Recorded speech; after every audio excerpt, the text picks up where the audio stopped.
ఆహా ఈ రోడ్డు సక్కదనం చూడురి ఎంత మంచిగా ఉన్నదో. చంద్రమండలం మీద గుంతలు దూయించి రోడ్డు అంటున్నారా అని తప్పు పట్టకూరి సుమి. ఇది కాకినాడ జిల్లా రాజుపాలెం రామవరం నడువున్న రోడ్డు. కాకుంటే ఈడ రోడ్డు ఉన్నది అనే దానికి గుర్తుగా గుంతలు ఇట్లా మిగిలిపోయినాయి అన్నట్టు. ఇక ఈ గతుకుల దారిలో ఎవరైనా కానుపు కోసం పోతే దవాఖాన దాకా కూడా పోనవసరం లేదు. తోవల్లే నార్మల్ డెలివరీ అయిపోతుంది. ఇక అసంటి ప్రజా ప్రయోజనార్థం రోడ్లకు రిపేర్లు కూడా చేపియకుండా ప్రజారోగ్యం కోసం పాటు పాడుతున్నారట అక్కడి లీడర్లు ఆఫీసర్లు. చాలా ఇబ్బంది అయిపోతుంది. అప్పుడే 4 సంవత్సరాలు అయిందండి రోడ్డు రూపాయలు బట్టి. చాలా ఘోరంగా ఉందండి బాబు. ముందు ఏదో పరిష్కారం చేయండి బాబు. ఈయనే కాదు, ఇగో ఇదే కాకినాడ జిల్లా పెద్దాపురం మండలం గోరింట పులిమేరు నడువున్న రోడ్డు చూడుర్రి.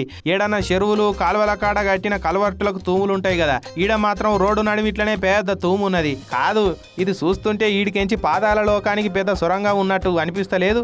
ఈ సొరంగం నుంచి పాతాళ లోకం పర్లాంగు దూరంలోనే ఉన్నట్టు కొడుతున్నది. లేలే, ఈ పాతాళ లోకం సొరంగం కాదు, పైలోకానికి అలకగుంట పోయే సొరంగం ఇది. స్పీడులు వచ్చి ఈ సొరంగంలో పడితే అయిపోయాయి. బండి లొందల పడే లోపు ప్రాణాలు పైలోకం పార్సిల్ అయిపోతాయి. ఇది పైలోకానికి షార్ట్ కట్ తవ్వనే అని ఇట్లా ఈ తవ్వెంట పోయే జనాలు కారెడ్డాల కామెంట్లు చేసుకుంటా పోతున్నారట. అటు వానలు దండిగా పడ్డాయి, వరదలు వచ్చినాయి, రోడ్లు కొట్టుకపోయినాయి. ఓకే, మరి వానలు తగ్గినాక రోడ్లు రిపేర్ చేపించి జనాలకు తక్లీఫ్ లేకుండా చూసుకోవాల్సిన బాధ్యత ఆఫీసర్లదే కదా.